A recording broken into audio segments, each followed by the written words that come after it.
father, Herbert T. Gillis, for years, practically all my life, you might say, and he always looked exactly like this. Forceful, strong, determined, rotten, resolute, solid.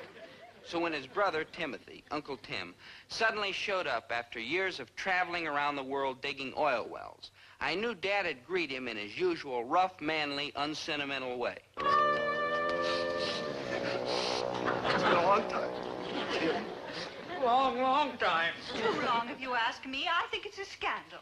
Herbert, your own brother, and you let years go by between visits. Shame on you, both of you. Well, Winnie, we've been a couple of busy men. Tim going all over the world and digging oil wells, and me operating this successful independent grocery store. And, you know, when a couple of fellas get mixed up in commerce and industry, they don't have time to socialize.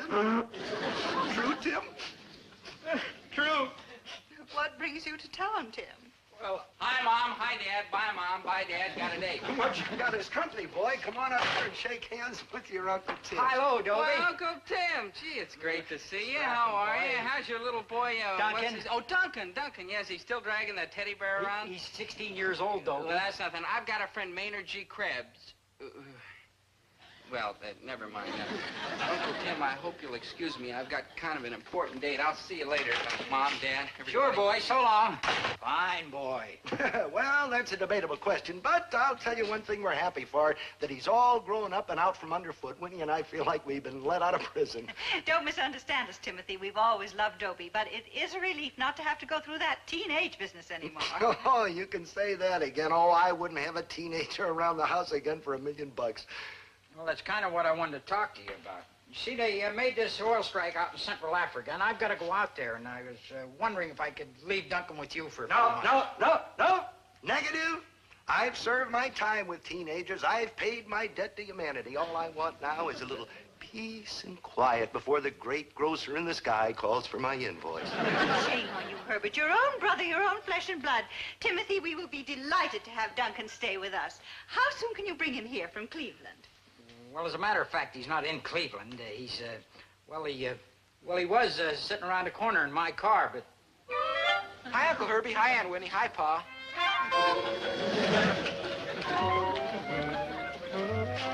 And who might this young lady be? Oh, she might be an angel from heaven, and I'm not sure she isn't. But she lives right here in town, and she assures me she's going to the same high school. How's that for knocking it out of the park the first time up, huh, Uncle Herbie? Have some more root beer, Clarissa. I was just sitting in the car, and she came walking by. I took one look and said, this is it. Because if there's anything I know, it's women. Have some more potato chips, Clarissa. Oh, there must be a curse on you. Oh, Dad, Clarissa and I are going to the movies tonight. You don't mind if I take a little loot? Oh, what am I saying? I don't live with you anymore. I live with Uncle Herbie. You don't mind if I take a few bob, do you?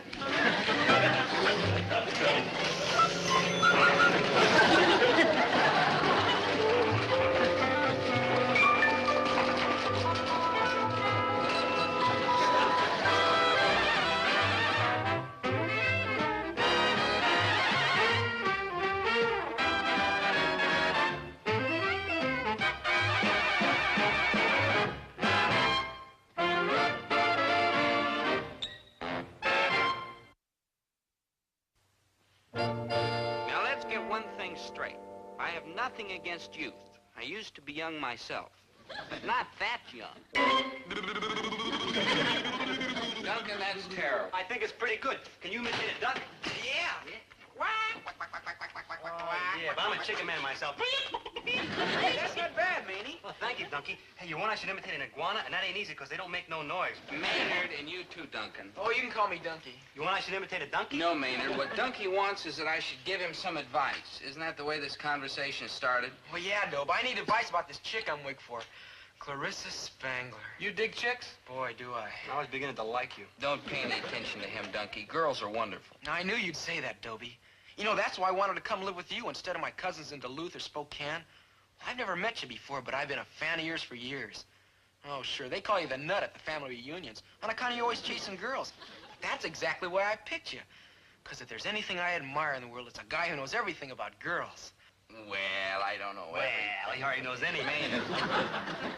I've dug chicks ever since I can remember. I mean, it seems to me that one day it was my teddy bear, and the next day it was chicks. Should have stuck with your teddy bear. Well, the trouble is, I didn't have a wise, mature head to guide me like I got now. And I really need help. Because I finally found the right one. I mean Clarissa Spangler, who I love with every breath in this tiny body.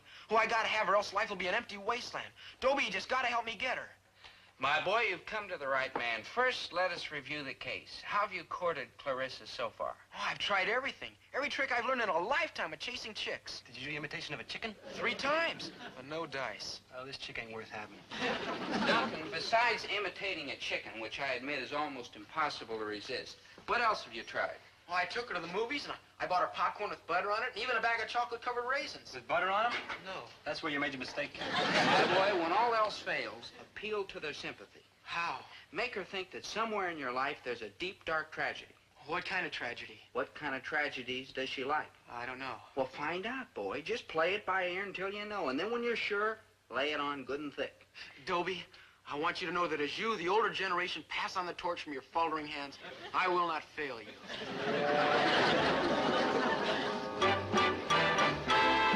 You know, Maynard, my cousin Dunkey's a lucky kid. What do you mean, Dope? Well, you know, having me to guide his unsteady feet down the path to romance, profiting from all my skills in the art of love. What skills? Maynard, do you think that without my kind of know-how, I ever could have got a girl like Kathy Moran? Why, every guy on campus was chasing her like a maniac, but who got her? Not you. Is that so? Well, for your information, she accepted a locket from me last night with my picture in it. And for your information, Dobie Gillis, she's just returned a locket to you with your picture in it, just now. Yeah, but Kathy. 14-karat gold, he said. 14 box tops, you mean. Is that what you got for 14 box tops? What I got was a trick telescope, see? Well, it isn't really a telescope. What you do is you put up to your eye, see, and it makes a big black circle around your eye. What you do is fool your friends. Only I ain't got no friends, so what I do is fool myself all day long. All right, Kathy. So I got the locket for box tops, but someday I'm gonna have lots of money. Well, I'll tell you something you're not going to have. Me. Goodbye, you pauper. Hey, Kathy, wait! Kathy! Kathy! No? You all right? My ankle, I think I sprained it. Oh, gee. Let me cheer you up, good buddy. Will you just help me up? Sure, let me cheer you up some more. Maynard, you'd better help me home. Hi, Clarissa. Duncan, in case you didn't understand me last night, let me repeat. You and I are through. Kaput, fini, sayonara, and out. I can't say that I'm surprised, Clarissa. After all, tragedy's a familiar old friend to me. Well, I'm not surprised either. So long. Goodbye. What do you mean, tragedy? Oh, forget it, Clarissa. After all, you're young, beautiful, vibrant. A shining world lies ahead for you. Don't get involved with the likes of me. Are you sick or something? Physically, no, but... Oh, I'd rather not talk about it. Oh, well, you can tell me, Duncan. You're sweet, my dear, but what does a sunlit golden girl like you know about the dark corners of the soul? Corners of the soul? Are you kidding? Why, I watch the soap operas on television every day. There's one on at 5 o'clock I wouldn't miss for anything. Ursula Upshaw, dental technician. My goodness, what a wonderful person she is. And I just know that Seymour, that's the dentist, Seymour would marry her in a minute because he's crazy nuts in love with her, and she's ape over him, too. But she won't marry him. How come? Alcohol. A drunken dental technician? Oh, not her. It's a member of her family, see? Drinks up everybody's wages every week. 20, 30 people walking around with holes in their shoes because his lush keeps spelling the grape. Say, that's not your tragedy, is it? Well. Because if it is, my heart sure goes out to you, you poor thing. Well, you guessed it, Clarissa. That's it. A member of my family. All the time in the tank. Oh, you poor baby. That's the way the cork pops. Which member of your family? Well, if you don't mind, I'd rather not say. I admire your courage, Duncan, but sometimes it's better to talk. Well, you see, what I mean is... Hi, Dunky. Don't feel too good. Your cousin, Dobie? Young, too. Oh, what a tragic tragedy. Hey, Ducky, you want to come home with me? Not now, cousin. He hates to drink alone. Yeah, I'll see you later. Down the hatch. Oh, you poor dear thing. How awful this must be for you. A man doesn't like to complain. Well, you complain all you want. It's time you cried on somebody's shoulder.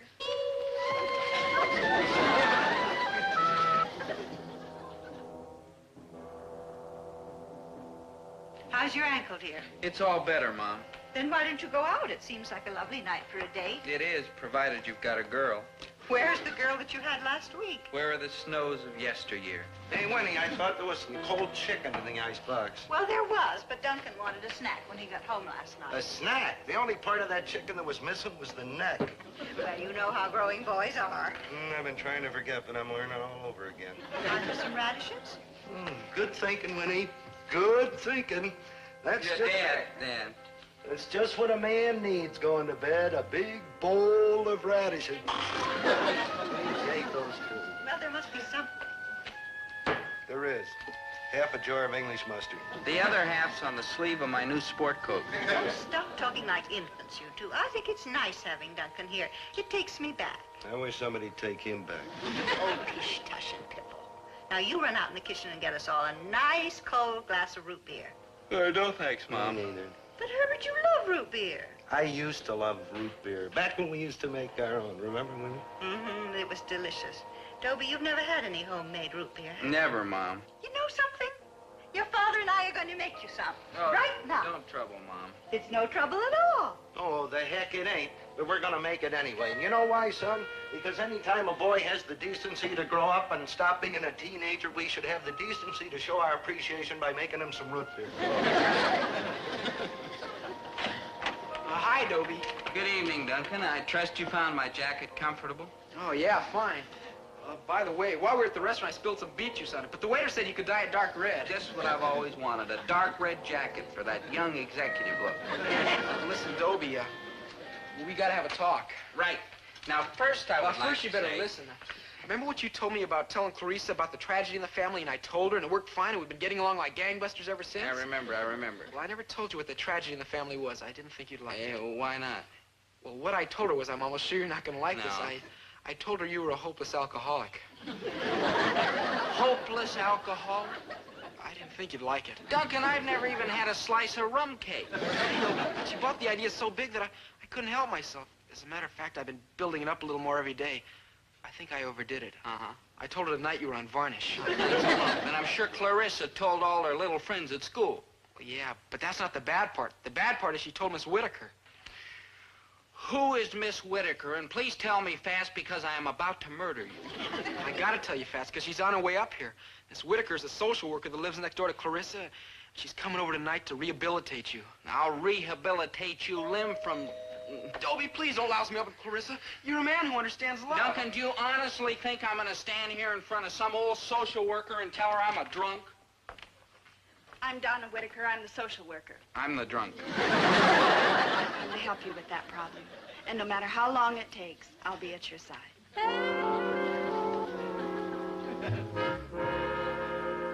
Hey, kid, run out to the garage there. I think there's a little varnish left.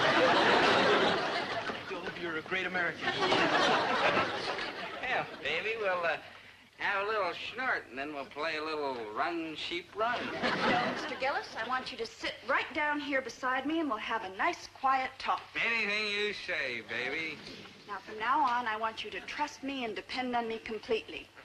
Now, I'm not going to give you a lecture. I just want you to take one look in this mirror and see what you've done to yourself already. That puffiness, that flab, that sickly pallor. Now, you don't have to look like that.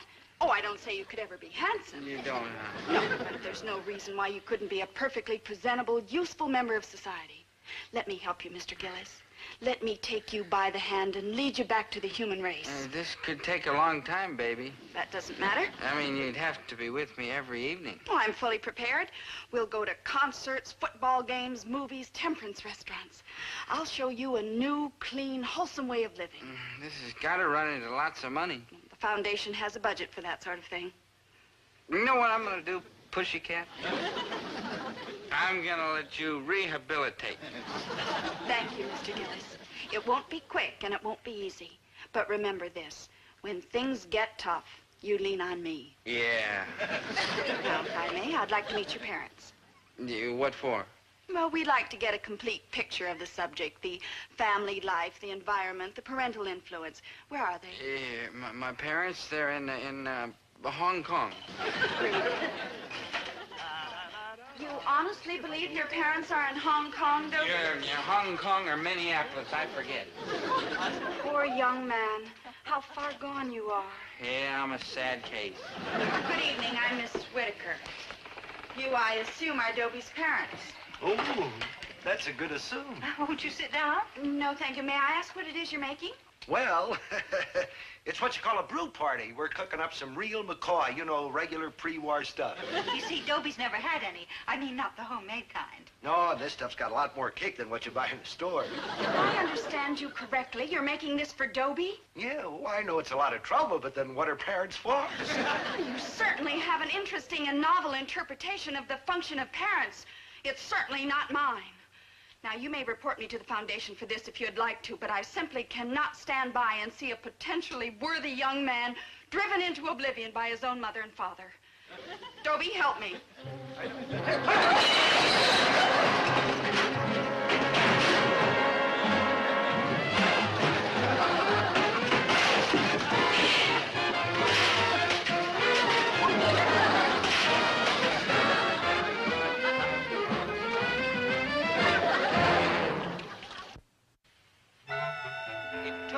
While to explain what happened to my mother and father, but once they understood, they felt a lot different about it.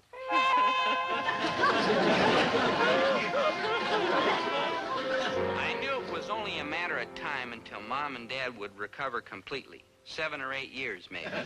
But meanwhile, I was having a ball. I was letting Donna, that's Miss Whitaker, rehabilitate me. Not too fast, of course. I mean, I was in no hurry to get the job done.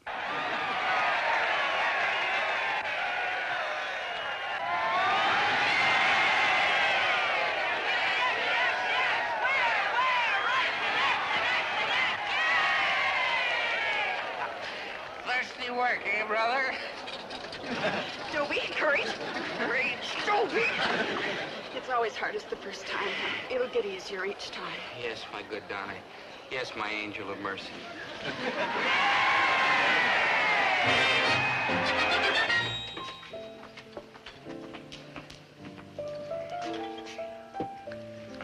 Two steak dinners, please. No, we would not care for a cocktail. Dobie! Just move over here. Now, easy. Yes. Dobie, together we're going to conquer this demon that's destroying you. Yes, my great Tony Animal. Yes, my beautiful shield and protector. Yes. Dobie, have you looked in the mirror lately? Well, I've tried. I still can't focus too good. Well, you look like a new man. Not good, of course, but so much better. You know, I know it's only been a couple of weeks, but I honestly believe you're rehabilitated. Thanks to you. Do you think you can get along without me from now on? Never. I do have other patients, you know. Oh, I'm not talking about the booze. That won't be a problem again. I'm talking about you. Donna, let me put it bluntly. I love you, and I want you to have this genuine 14-karat gold locket. Dobie, I don't know what to say. Well, try yes. Yes.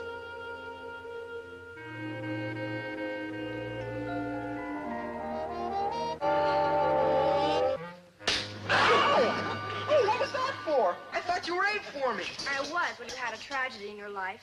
But I still got one. My cousin Dobie, the lush, remember? Mm-hmm, the ex-lush. I was speaking to Miss Whitaker yesterday, and she said that Dobie had become a worthwhile member of society. Why, in fact, she's wearing his 14-karat gold locket. So, where's your tragedy now, mister? You've got none. As far as I'm concerned, you're just another underage Romeo with no problems that couldn't be fixed by a banana splint. Oh, you're wrong. You're wrong. Dobie's not out of the woods yet. Not by a long shot. Miss Whitaker says he is, and that's good enough for me. Oh, he's out of the woods with his drinking, maybe, but, oh, he's got a whole new tragedy. Twice as bad. Yeah? What is it? Oh, I can't just tell you. I mean, it isn't fit for the pure, sweet ears of a minor girl. Whisper it. I can't. I couldn't. It's just too embarrassing. I couldn't just sit here and look you in the eyes while I told you. All right, then you don't have to sit there and look me in the eye. You call me on the phone tonight. And, Dunky, if you lie to me... Yeah? This.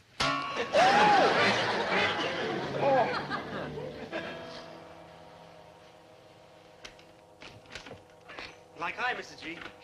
Dear, he's about to operate. You want to play with me? Well, I'd love to, dear, but I want to see him show up, that other doctor, the one that shaves. Sure. Dobie's been too busy to play with me ever since he started going with that social worker chick, and Duncan's been going with that Calisha chick, and I got nobody to play with. Well, I'm sure there must be lots of people who'd love to play with you, dear. Nobody springs to mind just at the moment, but I'm sure there must be someone. Yeah, well, I asked my history teacher, and he said he had a clap erasers, and my father's got this big, deep chair he hides in whenever he sees me coming. My mother hides behind him, so I got nobody to play with. Like, hi, Dope G. Like, hi, Mr. G. You guys want to play with me? Sorry, Maynard, but I've got a date. I'm heartbroken, Maynard, but I have an important lodge meet. Sure, nobody's got time for old faithful Maynard. I think I'll go out in the woods and become a helmet. Maynard, that's Hermit, and you do no such thing. Dobie, you can be a little late for your date, and Herbert, you can certainly be late for those loafers down at the lodge. And as for him, well, he operates every single week, no matter how those other doctors like it. Maynard's been a loyal friend for many years, and now all of a sudden none of us have any time for the dearest, sweetest human being that ever drew breath. Shame on us, all of us. You're right, Mom. Well, I wouldn't go that far, but come on, Maynard, we'll play with you. Oh, for joy, for joy. What do you want to play, Maynard? Oh, well, I sent away, and for 14 box tops, I got this brand new slapjack deck. All right, Maynard, we'll play slapjack. You shuffle, Mrs. G. I don't shuffle too good, but I cut, though. I cut great. I cut real great. Like, watch.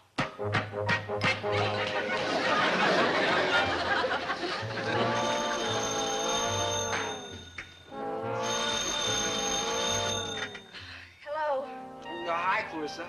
I just called to tell you I love you and you're beautiful. Yes, I know you love me, and I know I'm beautiful. What I don't know is this new tragedy Dobie's mixed up in. Well, I'd like to tell you, sweetie face, but I just can't. Yeah, and I know why you can't. Because there isn't any tragedy, and you haven't been able to think of one. And you are the biggest liar in the whole world. And if I never see you again, it'll be too soon.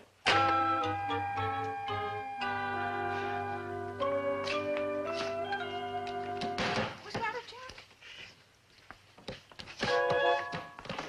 I saw that.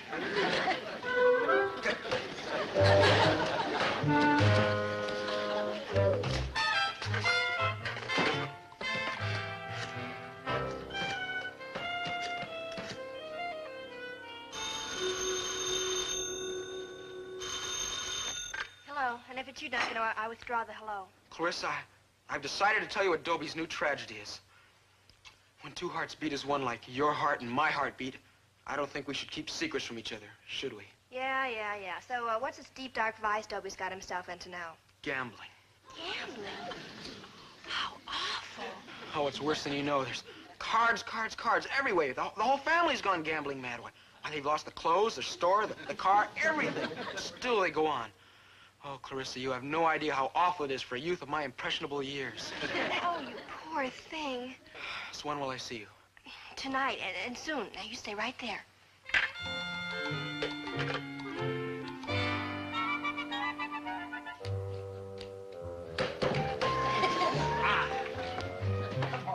You may report me to the foundation for this if you want to, but I know my duty. Come, Clarissa.